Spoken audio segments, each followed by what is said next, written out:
কলা হলো কোকো। হ্যাঁ আমাকে পাত্তাই দিচ্ছে না আম্মু, দেখো এই ছলা কলা হলো না মাম্মাম কথা শুনবো না। এই ছলা কলা হলো এই ওই কি করছো আমারে? তোমার মেয়ে আমারে এসব কি করছে? এসব আমার সহ্য হয় না।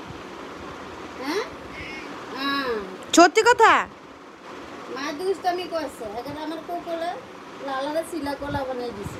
তাই কিছু বোঝে না, এখন কেরম লাগে আমার। মাম্মাম কি করছি তোমার সাথে? মাম্মাম তো তোমাকে ভালোর জন্য করছি। এই যে দেখো গায়ের ভিতরে হাতটা উঁচু করে, এই যে দেখো, এই যে এই যে এই যে দেখো কি হয়েছে, দেখো এই যে র্যাশের একদম ভরে। আও বাবা, ওই যে লালি আম্মু দেখো তোমারও কামড় দিচ্ছে ওখানে গিয়ে।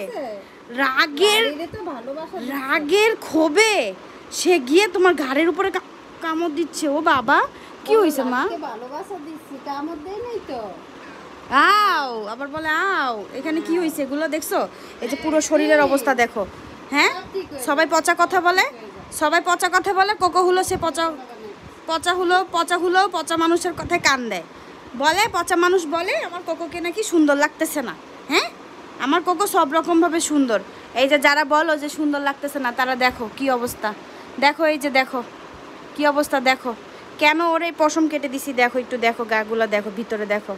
আর এগুলা কিন্তু ব্লেড দিয়ে কাটি নেই যে ওর শরীর কেটে যাবে। এগুলো হচ্ছে ওর শরীরে ফাঙ্গাল ইনফেকশন হয়েছে, যেটা পায়ে ছিল পেটে ছিল। আমরা ভাবছি পায়ে আর পেটেই আছে, কিন্তু পায়ে আর পেটে নাই, পুরো শরীরে ছড়ানো। তো এই জন্য হচ্ছে ওকে ট্রিম করে দেওয়া হয়েছে, যাতে করে বোঝা যায় যে কোথায় কোথায় আছে। তারপরে ভেটের কাছে নিয়ে গেছি, ভেট একদম ঠিকভাবে দেখছে, দেখে ওকে ইঞ্জেকশন দিছে, মেডিসিন দিছে। বেশ অনেক দিন এই মেডিসিন আর ইঞ্জেকশন চলবে। এখন সে হচ্ছে তার লালির কাছে আছে, লালির কাছে বসে বসে সে মাম্মামকে কামড় দেওয়ার পদ্ধতি খুঁজতেছে। হ্যাঁ মাম্মামকে কিভাবে কামড় দেওয়া যায়, ঠিক আছে, মাম্মামকে কিভাবে কামড় দেওয়া যায়, কামড় দিতে পারলেই শান্তি।